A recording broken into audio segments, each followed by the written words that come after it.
I feel incredibly fortunate to be born into an era where storytelling has evolved into something as immersive as video games.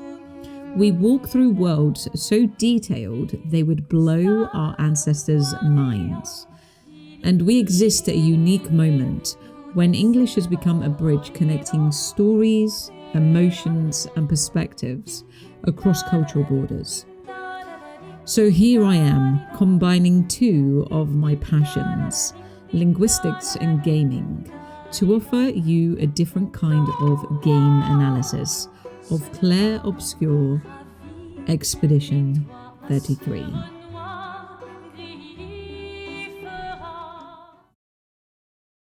Maybe you're a gamer looking to improve your English. I will give you insight into the language you will learn from a game. Or maybe you're curious about something deeper. What can we learn from the development of English as a global language? When do video games become more than entertainment, transforming into mirrors of culture, language, and thought? And how does storytelling in games reveal the intimate relationship between language, identity, and the societies that shape them? Clair Obscur Expedition 33 stands as something rare in gaming, a genuine work of art. Its narrative captivates, its visuals enchant, its world beckons, and its language, a masterclass in emotional expression, where metaphors bloom and poetry breathes. Despite launching alongside Oblivion Remastered, Clair Obscur sold over 2 million copies in just 2 weeks. Analyst Reese Elliott revealed something fascinating. Nearly a third of its Steam sale audience, approximately 260,000 players, came from China. The game also flourished in Japan, France, South Korea, and Russia. And this raises a profound question. How does a game steeped in poetic English resonate so powerfully across such diverse linguistic landscapes? Some might argue it's simply French poeticism translated into English, or that international players experience it in their native languages. But this doesn't change that the game's linguistic DNA carries markers from both its creators and its global audience. The Belle Époque-inspired aesthetic establishes this immediately. This French historical period, marked by artistic flourishing before World War I, infuses everything. The game feels beautiful yet melancholic, haunted by impending endings. Every architectural detail, musical note, and narrative beat whispers of that time.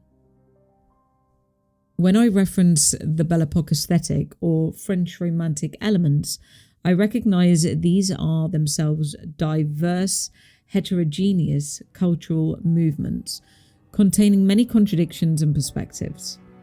Similarly, my observations about Japanese design influences acknowledge just one facet of an incredibly rich artistic tradition.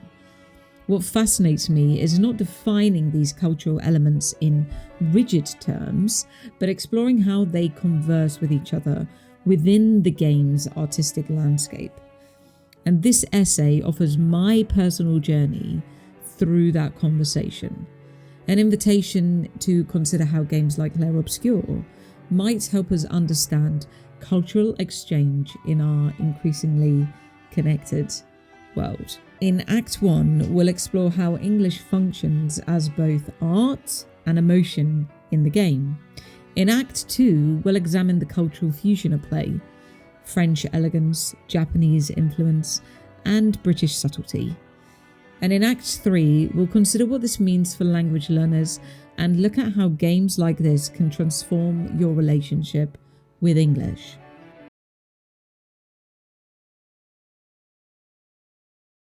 Clair Obscur wields English like an artist's brush, creating broad metaphorical strokes, subtle rhythmic patterns, and whispered tones of melancholy.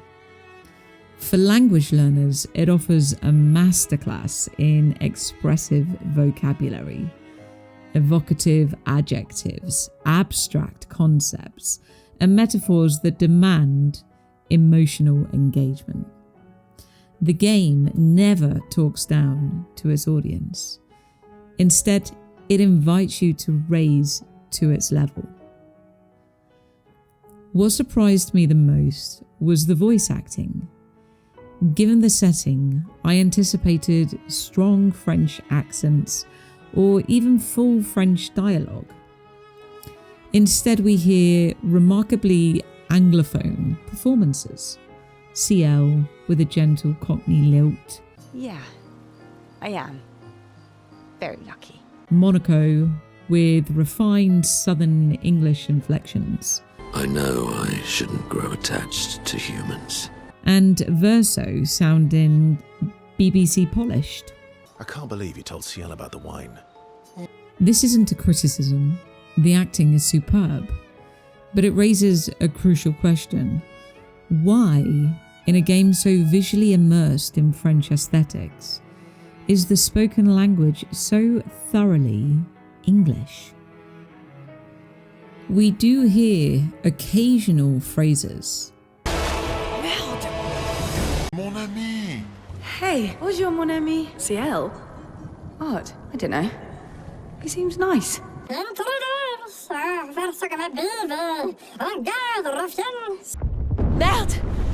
What do we do now?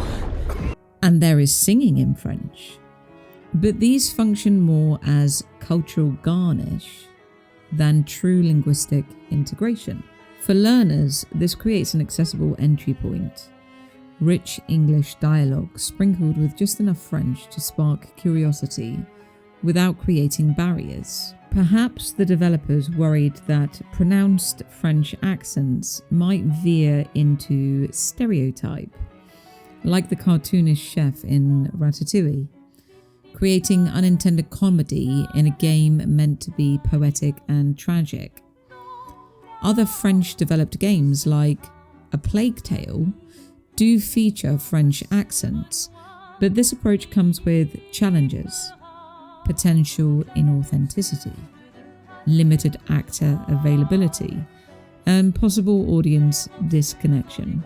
This decision, delivering the game in polished, globally accessible English, reflects a persistent tension in media: cultural authenticity versus universal appeal.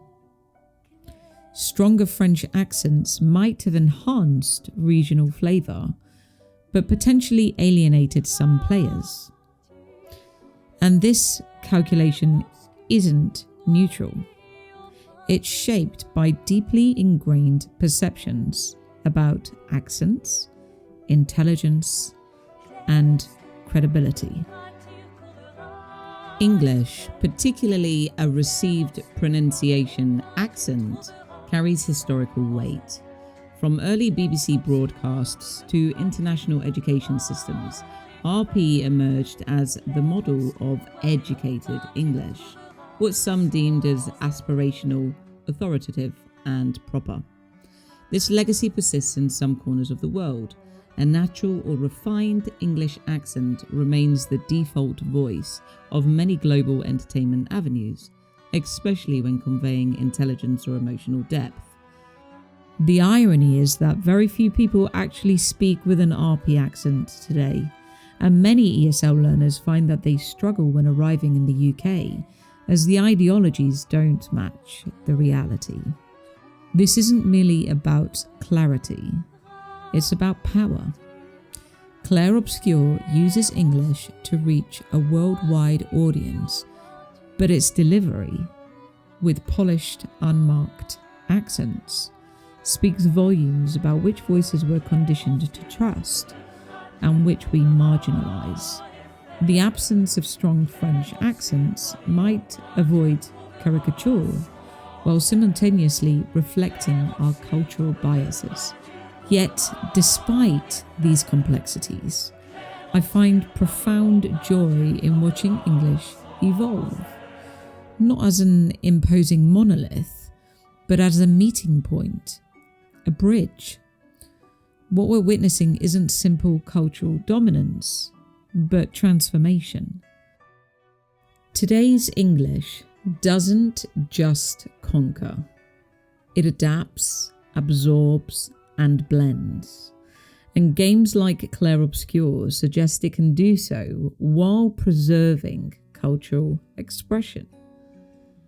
In Clair Obscur, we see English that remains central yet increasingly textured by the cultures it touches. Words like mon coeur, putain, and gommage appear as gentle brushstrokes, softening standard English's edges, transforming it from an imposed force into a shared fabric being continuously rewoven. We're entering an era where English grows more culturally expansive. Hybrid accents, blended phrases, and new expressions aren't diluting English, they're enriching it. English is evolving beyond its imperial or commercial roots to become a language of genuine global exchange. There's something beautiful in this, that connection and understanding can transcend linguistic boundaries, that beneath our differences runs a wordless universal language, humanity. And this is what Clair Obscur captures so exquisitely. Human emotions that resonate across every border. My gun and your spots? I didn't take you for a coward. I'm not a coward. You swore the oath. When one falls, we continue. Yes, I know. When one falls. When one falls. Not if. When.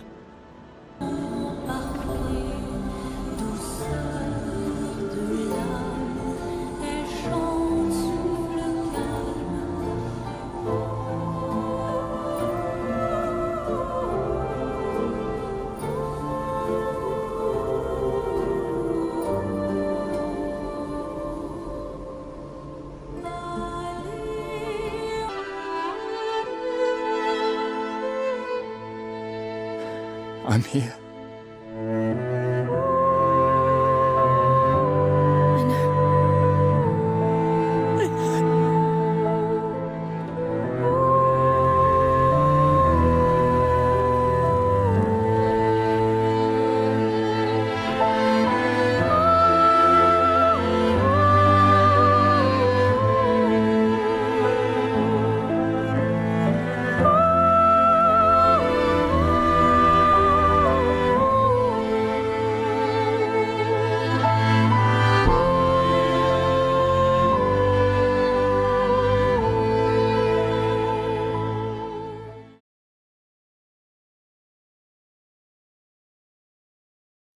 Culturally, Clair Obscur creates a delicate equilibrium between French and British influences, while weaving in subtle yet significant threads of Japanese inspiration, evident in its combat mechanics, artistic direction, and fashion design. The Belle Époque framework permeates everything. This era of French history, characterized by artistic innovation, philosophical exploration, and sophisticated opulence, unfolded just before World War I's devastation. The game captures this precisely. Theatrical motifs, operatic soundscapes, ornate visual details, and an underlying current of impending loss. One of the game's most powerful scenes exemplifies this cultural and emotional resonance. When Verso encounters his younger self and asks, "You're tired of painting, aren't you?"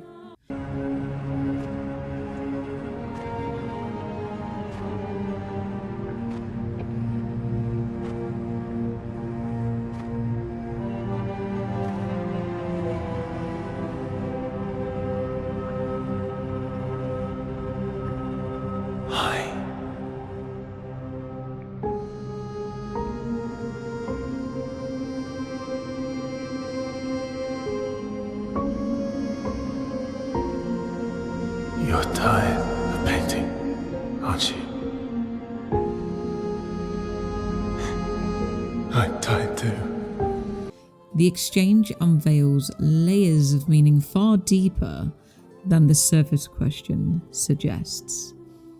This seemingly simple question becomes a poignant metaphor for the exhaustion that comes from maintaining facades. Painting here represents the masks we wear, the carefully constructed images we present to the world while concealing our true selves. It's the daily performance of normalcy, the social obligation to appear whole when we feel broken. No, wait. We all need masks.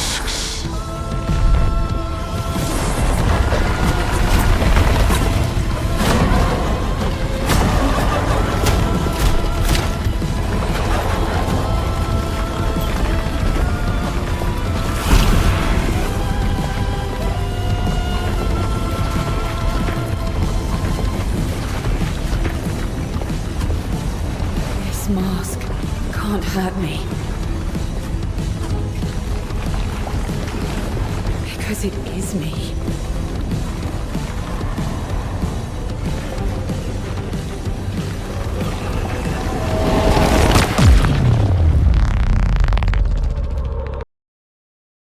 On an even broader scale, this weariness might signify the collective exhaustion of pretending the world is beautiful when it's scarred by war, famine, and suffering.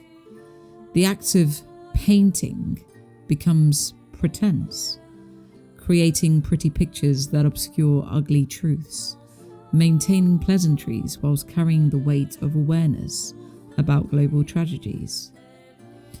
What makes this scene transcend cultural and linguistic boundaries is precisely this universal emotional experience. Though players from different backgrounds might interpret the metaphor through their own cultural lenses, we all recognise that profound fatigue, that moment when we question whether we can continue the performance, whether we can keep painting over our cracks. This is where Clair Obscur achieves its most profound connection with its diverse audience. Beyond language, beyond cultural specificity, the game touches that raw, honest space where we all occasionally find ourselves. Tired of the show, longing to be seen for who we truly are, weary of painting pretty pictures over painful realities. Yet, the game never announces its cultural identity. It embodies it. Code switching moments appear without translation. The city is simply Lumière. Rituals are called gommage. No explanation, no footnotes. Players must feel their meaning rather than analyse it. This approach represents one of the game's most elegant design choices. French culture isn't merely presented, it's embedded. Players don't examine it from a distance, they inhabit it. The Japanese influences operate more subtly but unmistakably in combat pacing, enemy design, and relationship dynamics. Certain fashion elements echo aesthetics from JRPGs like Persona or Final Fantasy. These touches introduce a current of contemporary myth-making, an Eastern sensibility that harmonizes surprisingly well with European theatrical traditions. Notably, while Gestrels communicate in otherworldly, incomprehensible voices, some carry vaguely familiar inflections, sounding vaguely French, Spanish, or some other alternative language. Jeez, tu pochino paparino.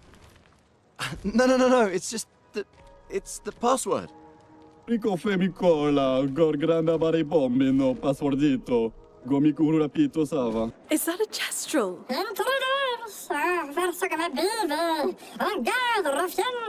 Is this how developers imagine unintelligible French or Spanish might sound to non-speakers. It's a fascinating choice, deliberately alien yet potentially culturally anchored. This is all speculative and from my own opinion. The game's humour reveals another cultural layer: dry wit, eccentric metaphors, and whimsical absurdity. Characters like Esquier speak in rhymes and riddles, approaching dark themes with theatrical playfulness. While developers haven't explicitly confirmed Esquier's inspiration, his enigmatic nature evokes characters from classic French folklore and literature. His design and demeanour suggest influences from Charles Perrault's fairy tales like Puss in Boots, where magical beings guide protagonists through moral challenges with unexpected wisdom. These connections remain speculative, but offer another lens through which to appreciate the game's cultural depth. Say, you're a bit, wee-woo there. You really get me, Verso. Having worked with students worldwide, I've observed increasing overlap in comedic sensibilities, especially through digital media. Humour is evolving into shared hybrid language. Contemporary games increasingly draw from multiple cultural traditions, creating blended experiences accessible across regions. These design choices likely serve both artistic vision and practical market considerations. Travel reinforces this reality. While journeying reveals fascinating diversity, it simultaneously illuminates our fundamental similarities beyond nationality, language, or cultural differences. A Thai expression captures this perfectly: same, but different. This phrase encapsulates how global media like Clair Obscur achieves universal relatability, whilst maintaining cultural distinctiveness. The game echoes this philosophy when Esquier tells Verso, "Oh well, that's because you're all cousins. Same, but different." You're the one who says all humans seem the same to you.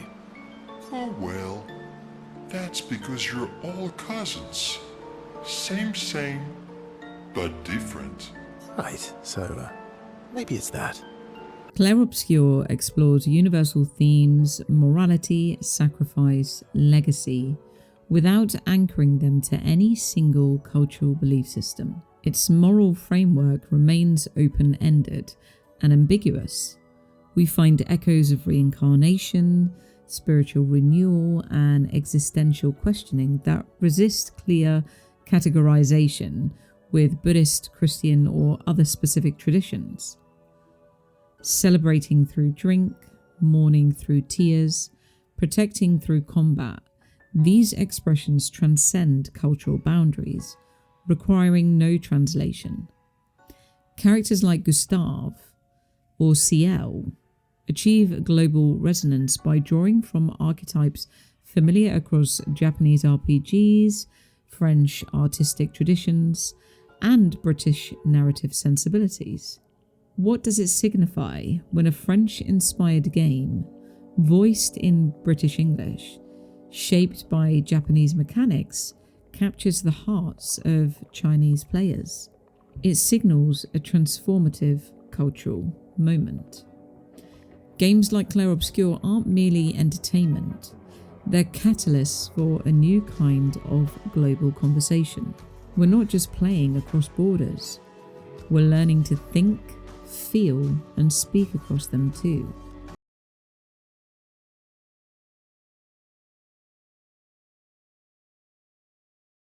Clair Obscur wasn't designed as a language learning tool. It doesn't conjugate verbs, explain idioms, or test comprehension. Yet for English learners seeking authentic, emotionally resonant input, it offers remarkable opportunities. The game meets learners where they are, particularly those at upper intermediate to advanced levels. Its language is poetic, expressive, and emotionally nuanced.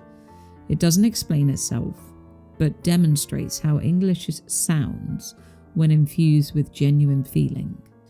The detailed character animations enhance comprehension through expressive facial cues that contextualize dialogue, though the occasionally imperfect lip syncing may present challenges for some learners.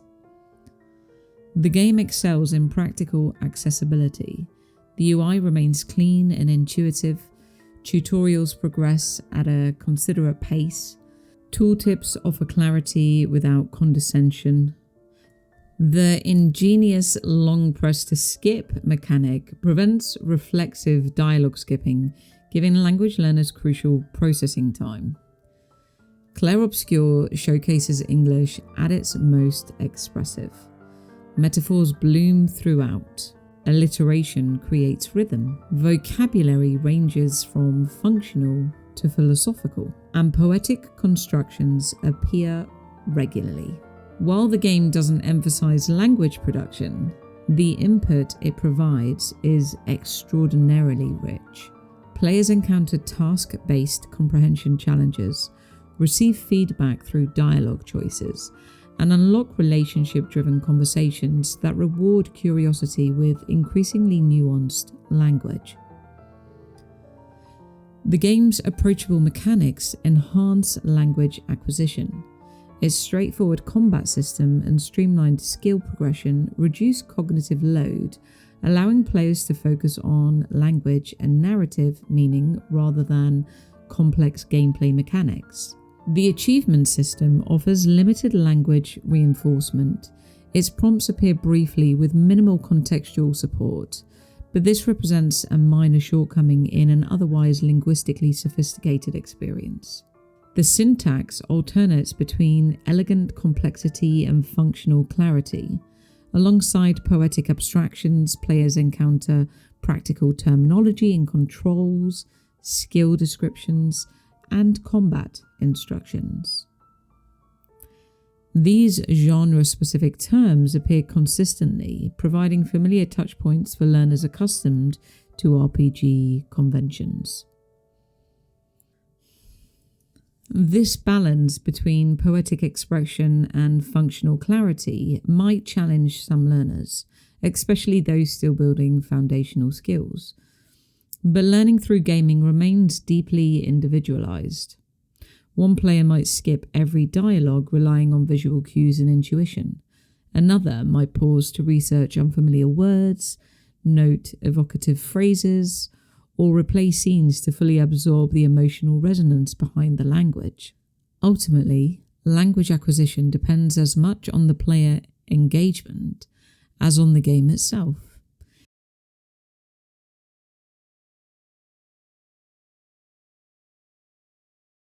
The multilingual elements in English language games aren't mere decoration. When implemented thoughtfully, they become profound statements about cultural harmony. Like a linguistic kaleidoscope, these moments of code switching and cross-cultural expression remind us that neither language nor identity exists in isolation. There's something exhilarating in witnessing English evolve alongside other languages, blending, adapting, and transforming.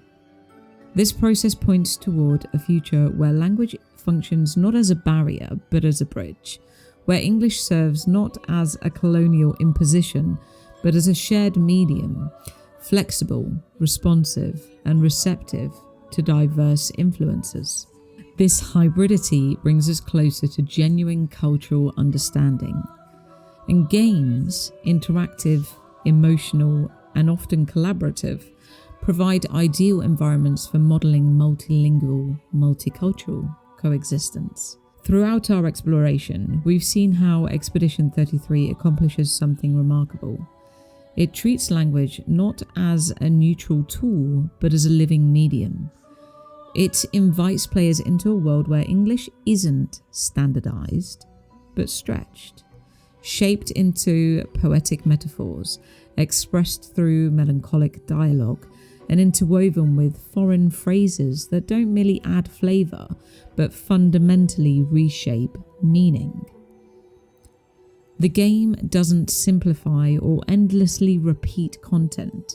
Instead, it immerses. It challenges in the most productive ways. And paradoxically, this depth of engagement creates powerful comprehensibility. Beyond providing linguistic input, the game fosters intimacy with language. Through metaphor, learners encounter emotions that might otherwise elude verbal expression. Through auditory elements, intonation, rhythm, accent, they sense the musicality of English, not just its grammatical structure. Through interactive choices, they experience language not as a static information, but as consequential action. Through cultural hybridity, British humour, French philosophical melancholy, Japanese gameplay dynamics, players discover that English belongs to no single tradition. It flows between identities, constantly evolving and absorbing. In Expedition 33, English transcends the clinical realm of tests and textbooks. It becomes a language of mourning, resistance, wonder, and hope. This transformation offers something valuable for language learners. While English has always been culturally rich, steeped in literature, poetry, and its complex colonial history, classroom language education often emphasizes structural correctness over emotional connection. The focus on grammar rules, vocabulary lists, and standardized assessments can create a disconnect between the technical aspects of the language and its lived experience. Games like Clair Obscur bridge this gap, not as the first or only medium to do so, but as part of a broader ecosystem of authentic engagement. They join the rich tradition of literature, poetry, film, and music that have long offered emotionally resonant encounters with English. What sets interactive experiences apart is how they position learners not as passive recipients, but as active participants, allowing them to engage with language that evokes feeling, challenges perspectives, and creates meaning through choice and consequence, rather than through mechanical repetition. The approach doesn't replace traditional learning, but complements it by inviting belonging based on meaningful engagement with the language's full expressive potential. While Clair Obscur doesn't offer multiplayer expression like Minecraft, it provides something equally valuable: a reflective surface, a poetic mirror that captures the player's inner landscape, their grief, wonder, and search for meaning, and reflects it back in English that resonates with emotional truth. So why does language in games matter? Because at its core, language isn't merely a tool for decoding the world, it's how we find ourselves within it. When we encounter language that moves us, challenges us, and connects us across cultural divides, something profound happens. We begin to see that borders, whether geographical, linguistic, or cultural, are more permeable than we imagined. In the delicate interplay between French aesthetics, British voices, Japanese gameplay elements, and global reception, Clair Obscur reveals something essential: that in our increasingly connected world, the most powerful stories are those that refuse to belong to just one tradition. Perhaps that's the ultimate lesson here. In a world often defined by division, games like this offer glimpses of what genuine cultural conversation might look like. Not appropriation, not homogenization, but authentic exchange where differences aren't erased but celebrated. And for those learning a new language, there could be no more powerful message that they need not abandon who they are to master English, that their unique perspective enriches the language itself, that in the space between cultures, in that beautiful tension of same but different, lies not confusion, but possibility. This is the promise of games like Clair Obscur, that language, like art, belongs to everyone who engages with it. And in that shared engagement, we might just find our most universal language. Not English, not French, not any single tongue, but the profound human capacity to reach across differences and recognize ourselves in one another.